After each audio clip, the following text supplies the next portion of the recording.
इस कार्यक्रम के पुण्यार्जक हैं आयोजक एवं निवेदक ज्ञान विद्या चातुर्मास समिति 2023 सकल दिगंबर जैन समाज Ahmedabad, Kataria automobiles private limited Ahmedabad.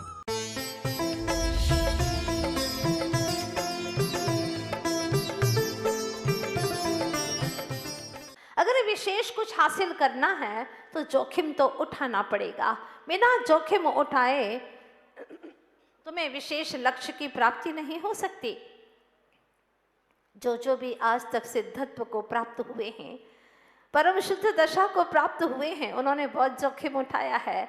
यहाँ तक कि 6 खंड का वैभव छोड़ दिया, निकल पड़े वन की ओर। हाँ, कितना बड़ा जोखिम था। सारा साधन सुरक्षाएं सब कुछ छोड़ दी और चल पड़े एकाकी मुक्ति मार्ग की ओर। गर्मी, सर्दी और बारिश के बहुत उपसर्ग परिसह सहन किए उन्होंने।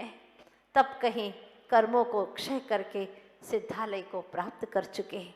अगर तुम्हें भी अपना गंतव्य पाना है तो मेरी बात मानो, तुम भी तप करके हाँ और हवाओं के ऊपर सवार हो जाओ। लेकिन मैं अपने अस्तित्व को खोना नहीं चाहती। मेरा जो अपना नदी का अस्तित्व है, सरिता का अस्तित्व, मैं उसे खोना नहीं चाहती। मैं सरिता रहकर ही सागर में मिलना चाहती हूँ। तब रेत कहती है नामुमकिन है, तुम्हें अपने अस्तित्व को खोना होगा। कहते हैं ना, मिटा दे अपनी हस्ती को अगर कुछ मर्तबा चाहे, के दाना खाक में मिलकर गुले गुलजार होता है। एक दाना खाक में मिलता है, बिल्कुल झुक जाता है, नम जाता है, नरम हो जाता है, तब कहीं उसमें से अंकुर फूटता है। मिटा दे अपनी हस्ती को अगर कुछ मर्तबा चाहे, अगर कुछ हासिल करना चाहती हो तो बस अपने आप को मिटा दो। मिटाना ही अपने आप के उत्थान का कारण बन सकता है और कोई दूसरा उपाय नहीं है। मिटना नहीं चाहती हो तो ऊपर उठ ना पाओगे। देखो, रोज रोज चबर ढूंढते हुए कहते हैं पहले नीचे झुको फिर ऊपर उठ पाओगे। जितना नीचे झुकोगे विनम्र हो जाओगे। विनयम मोक्ष द्वारम, विनय ही मुक्ति का द्वार है। झुकोगे तो ऊपर उठ जाओगे और कोई दूसरा उपाय नहीं है। लेकिन क्या करूं, मुझे तो भरोसा ही नहीं आता। कहीं मिट गई और मुझे समंदर भी नहीं मिला तो क्या होगा? ये मेरा अनुभव भी नहीं है। अब देखिएगा, अनुभव कब होगा? जब आप मिटेंगे और हवाओं की यात्रा पर सवार हो जाएंगे, तभी तो तुम्हें अनुभव आएगा।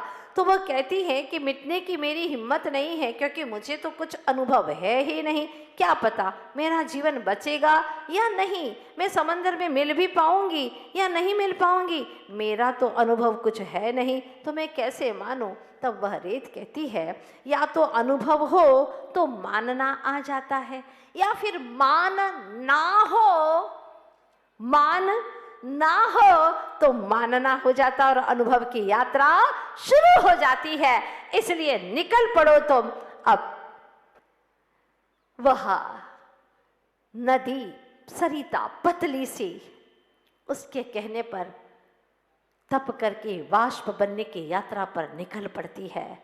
और जब वाष्प बन जाती है तो वह हवाओं के ऊपर सवार होकर के चल पड़ती है और वही हवाएं उसको एक दिन समंदर की ओर ले जाती हैं और वह समंदर में बूंद के रूप में नदी मिल जाती है, विराट विराट सागर हो जाती है। जैसे कभी विद्याधर ज्ञान के सागर में मिले थे, अपने आप को बूंद मानने वाले, पर हम तो कहते हैं वो एक सरिता थी, मीठी सी सरिता, और एक दिन ज्ञान के समंदर में समा गई। हमें भी बस इतना ही करना है कि एक बार विद्या के सागर में समाहित होना है। एक बार विद्या के सागर में डूब गए तो फिर हमें कुछ करने की ज़रूरत ही नहीं पड़ेगी। केवल ज्ञान, पूर्ण ज्ञान का सागर मिल जाएगा। अभी तक अपने मन के इशारों पर बहुत चले हो, लेकिन अब गुरु के इशारों पर चलना शुरू कर दो। जो गुरुदेव जहाँ भी जाते हैं वो अपनी एक पहचान छोड़ करके जाते हैं।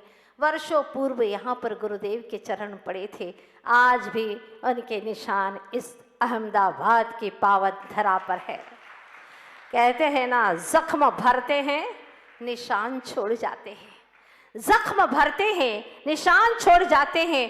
तूफान आते हैं मकान तोड़ जाते हैं, तूफान आते हैं मकान तोड़ जाते हैं। आना जाना तो है स्वभाव जगत का, किंतु गुरुदेव जहाँ भी जाते हैं अपनी पहचान छोड़ जाते हैं, अपनी पहचान छोड़ जाते हैं।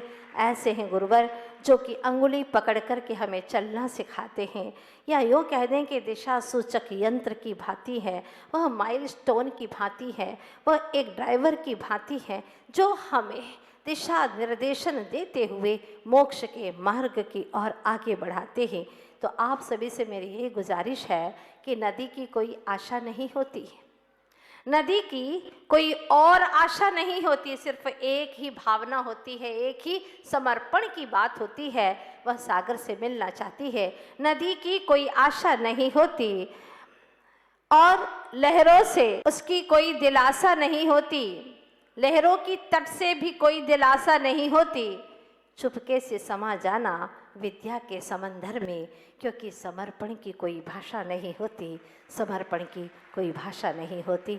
इस तरह से आप सभी लोगों को गुरुदेव ने इतना अच्छा आशीर्वाद दिया, अपनी कृपा बरसाई, और जो भी इन 5 महीनों में आप लोगों ने अपने भावों को विशुद्ध किया, उपयोग को पवित्र किया, कितना शुभ उपयोग किया आप लोगों ने। हर दिन भावनाओं के साथ में ज्ञानार्जन किया, अपनी दृष्टि को पवित्र किया, आचरण में भी जो जितना ला सकता है उतना लाने का आपने पूरा सफल प्रयास किया। यह सब कुछ गुरु की बदौलत, आपकी धर्म की दौलत, सब गुरु की बदौलत है, धर्म की दौलत आचार्य भगवान के द्वारा जो आपको दी गई है। ऐसे आचार्य गुरुवर श्री विद्यासागर जी महाराज की जीवन की गाथा यहाँ पर चल रही है ज्ञान धारा के रूप में। हाँ, विषय चल रहा है वही ज्ञान धारा जो अभी एक गाथा के रूप में देख रहे थे। बहुत ही तत्वचित्त होकर के छोटे छोटे बच्चे 2-3 दिन की तैयारी में उन्होंने आप लोगों के सामने यह गुरु गौरव गाथा दिखाई है। अब आप लोगों को मालूम है ना कि आचार्य गुरुवर श्री विद्यासागर जी महाराज जो ज्ञान धारा में वर्तमान में विद्याधर ब्रह्मचारी जी के रूप में है, वह ज्ञान सागर जी महाराज के पास पहुँचे नहीं है, अभी देशभूषण जी महाराज के पास में है। और उधर सदलगा के लोग बहुत दुखी होकर के विचार कर रहे हैं, सुने हो गए मेले, अब कौन आएगा तस्वीर खरीदने। विद्याधर जी चले गए हैं, मेले सुने हो गए हैं, अब कौन आएगा तस्वीर खरीदने। मित्र जिन गोड़ा और पुंडलीक हो गए। अमनस्क से पूछा था पुंडलीक ने विद्या से, जब वह विद्यार्थी पढ़ते थे तब उनके मित्र पुंडलीक ने पूछा था विद्या से, क्या करोगे बड़े होकर। बोले, क्या बोले थे विद्याधर, जिसमें ना हो जीव हिंसा, झूठ चोरी और छलावा। भला ऐसा कौन सा है कार्य, ऐसा कौन सा कार्य है जिसमें झूठ बोलना ना पड़े, चोरी न करना पड़े, छल न करना पड़े। ऐसा कौन सा काम करोगे, बस इतना ही पढ़ना है, इतना ही पढ़ना है, रहने दीजिए। पूछने पर बोले, क्या बोले थे विद्याधर, समय आने पर ज्ञात हो जाएगा, अभी कहने से काम बिगड़ जाएगा। अगर अभी विद्यार्थी अवस्था में मैंने कह दिया कि मैं मुनि बनूंगा, मैं दिगंबर साधु बनूंगा, ये मेरी हंसी उड़ाएंगे और माता पिता को पता चल जाएगा, मुझे घर से बाहर जाने नहीं देंगे।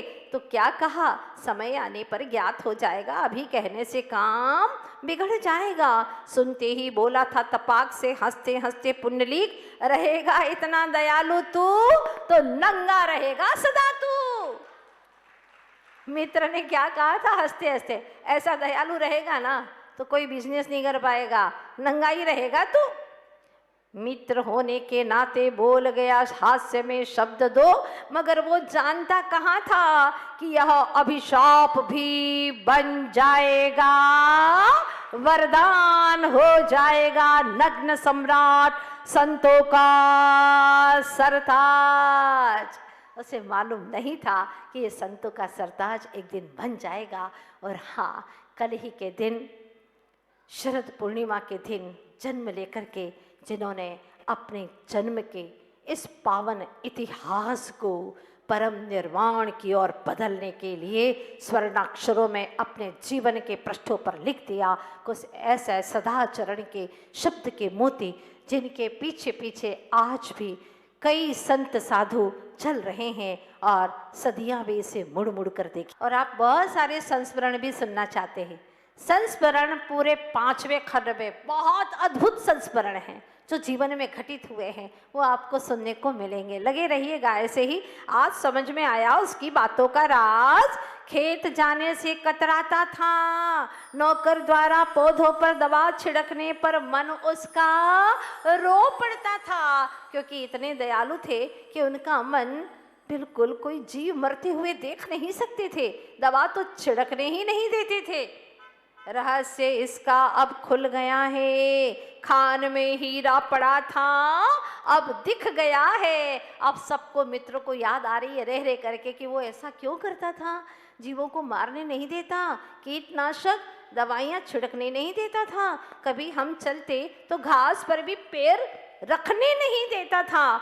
ओहो, कितना दयालु था हमारा मित्र, पर अब पता नहीं क्यों चला गया। इतिहास के पृष्ठों पर किया है लिपिबद्ध कि 1000 वर्ष पूर्व गंगवंशी नरेश के यशस्वी सेनापति चामुंड राय ने कराया इस मूर्ति का निर्माण। कौन सी मूर्ति?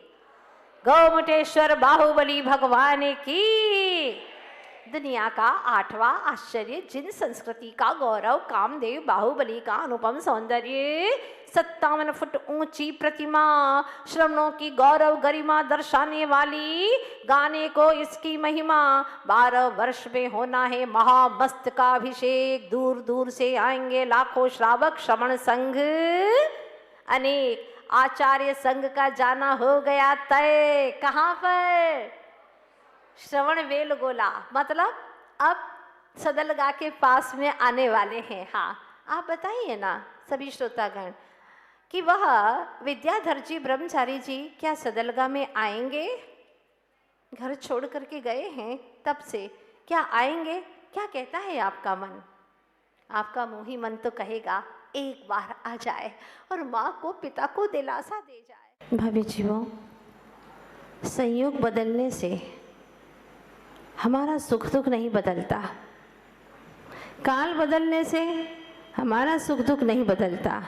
हमारा सुख दुख बदलता है अपने विचारों से। सुख का कारण न काल है, न कोई संयोग है, न कोई निमित्त है। सुख का कारण तो हमारे ही अपने विचार हैं। आप लोगों ने ग्रंथों में पढ़ा होगा कि जब चतुर्थ काल था उस वक्त भी लोग जहर खा करके मरते ही थे और अमृत पी करके अमर होते थे, है ना? उस वक्त भी ऐसा ही होता था। अभी पंचम काल में कुछ अलग हो जाएगा ऐसा नहीं है, पहले जैसा था वैसा ही है। पहले भी मिश्री मीठी हुआ करती थी, नीम कड़वी हुआ करती थी। मीठी भी होती, मीठी नीम बोलते वो अलग ही है, उसका झाड़ अलग होता है। मिश्री मीठी होती है, अग्नि उष्ण ही होती है, इमली खट्टी ही होती है। मिश्री को कोई खट्टी नहीं कर सकता। आप कहोगे नींबू निचोड़ देंगे तो वह हो जाएगी खट्टी, नहीं, वो नींबू का प्रभाव है, मिश्री का प्रभाव नहीं है। चतुर्थ काल में भी जो वस्तु का, पदार्थ का जैसा स्वभाव था वैसा आज भी है। काल परिवर्तन होने से वस्तु के स्वभाव में परिवर्तन कदापि नहीं होता, वस्तु का स्वभाव यथावत ही रहता है। तो आचार्य भगवान कहते हैं कि आप जैसे सूर्य पहले भी अंधकारमय नहीं था, प्रकाशमय ही था, आज भी प्रकाशमय ही है। पंचम काल आ गया तो क्या सूर्य में प्रकाश नहीं रहेगा, अंधकारमय हो जाएगा छठे काल आते आते? नहीं, सूर्य तो सूर्य ही रहेगा, वो तेजोवंत ही रहेगा, ये निश्चित बात है। ठीक उसी प्रकार से आत्मा सुख स्वरूप ही है, सुख इसका स्वभाव है, उसमें कोई अंतर नहीं आ सकता। हाँ, काल के अनुसार हम अपने विचारों को बदल दें, अपनी सोच बदल दें, तो सोच के अनुसार ही हम सुख दुख का संवेदन करते हैं। तो आचार्य देव कहते हैं कि चाहे कुछ भी हो जाए, तुम अपने परिणामों को कैसे भी करके पवित्र बनाए रखो, चाहे अनुकूलता हो चाहे प्रतिकूलता हो। अपने परिणामों में कहीं से भी कमी मत आने दो, परिणामों की विशुद्धि में कमी न आए, इसका ध्यान रखना है। हम तो क्षयोपशम बढ़ाना चाहते हैं, हमारी बुद्धि बढ़े। बुद्धि बढ़ा के क्या करोगे? सद्बुद्धि मिले, इससे बड़ी और कोई अच्छी चीज नहीं हो सकती। बुद्धि भी बहुत तीव्र हो गई पर सद्बुद्धि नहीं है, दुर्बुद्धि है तो विनाश कर डालोगे। आज यही तो हो रहा है। बुद्धि तो बहुत है लोगों के पास में, लेकिन सारी विध्वंसात्मक कार्यों में जा रही है, सृजनात्मक कार्यों में नहीं जा रही है, परोपकार में, औरों को उठाने में, उत्थान में, इसके लिए नहीं जा रही है। लोगों की भलाई में, सब सुखी हो, इसके लिए बुद्धि काम नहीं कर रही है। मैं सुखी हूँ, धर्म के प्रभाव ना हो इसके लिए नहीं, मेरी प्रभाव ना हो इसके लिए बुद्धि लगा रहा है। ये सारी दुर्बुद्धि है। तो ध्यान रखना, बादाम का हलवा खाने से, खसखस का हलवा खा जाने से, इससे आपकी बुद्धि आप कहते बढ़ जाएगी, कुछ मतलब का नहीं है। ऐसे बुद्धि बढ़ाने का कोई औचित्य नहीं है। कई गरीब भी ऐसे हैं जिन्होंने कभी जीवन में बादाम का हलवा भी नहीं खाया, लेकिन उनके क्षोभन से उनकी बुद्धि बहुत तीव्र है। घर में लाइट नहीं है, पब्लिक लाइट से पढ़ते हैं और बहुत अच्छे मार्क्स लेकर के आते हैं, क्योंकि उनका भीतर का जो क्षोभशम है, भीतर की आत्मशक्ति है, वो उद्घाटित हो रही है। जब तक आपकी अंदर की शक्तियाँ उद्घाटित नहीं होगी तब तक आपको भीतर का आनंद मिलने वाला नहीं है। तो हमारे आचार्यों ने एक शब्द कहा है, निज का कौतूहली बन। क्या शब्द दिया है? निज का कौतूहली बन। जिसे आप कहीं देखने के लिए जाते हैं नए स्थान पर, तो आपको एक कौतूहल होता है, कौतूहल होता है। कैसा होगा? अरे कल्पना करते हैं वो ऐसा होगा वैसा होगा, देखने जा रहे हैं, एक बहुत उत्साह उमंग अंदर में रहता है। उससे अनंत गुना उत्साह और उमंग स्वयं के लिए हो। निज का कौतूहली बन, ऐसा आचार्य भगवान कहते हैं। जैसे नई चीज़ों को देख करके कौतूहल होता है, उनको देखने का भी कौतूहल होता है, उसी प्रकार से स्वयं आत्मा का, जैसे अन्य वस्तुओं के लिए उतावलापन होता है, उनको तो तू अनंतों बार देख चुका है, लेकिन जिसको तूने आज तक देखा ही नहीं, जो देखता है सबको, पर पदार्थों को देखता है, लेकिन जो स्वयं को नहीं देख रहा है, उस देखने वाले को तो देख एक बार। स्वात्म तत्व के अनुभव के लिए कौतूहली बन जा। आचार्य देव कहते हैं एक जुनून हो, और ये पर द्रव्य है, ये शरीर है, उसको पड़ोसी मान करके जी। ये पड़ोसी है। आप पड़ोसी का कितना ख्याल करते हैं बताओ? अच्छा, ज़्यादा ख्याल करते हैं क्या? नहीं नहीं नहीं, इतना ही ख्याल रखते हैं कि वो हमें तंग ना करे, वो हमारे लिए सहायक बना रहे, बस इतना ही ध्यान रखते हैं। उसी प्रकार से शरीर पड़ोसी है, वो हमारे लिए सहायक रहे, अर्थात मेरी आत्म साधना में विराधना के लिए निमित्त न बने, इतना उसको तैयार करके रखो बस। लेकिन पूरा समय शरीर के लिए, धन दौलत किसके लिए कमा रहे हो बताओ ना? शरीर के लिए। ये जमीन जायदादें किसके लिए? शरीर के लिए।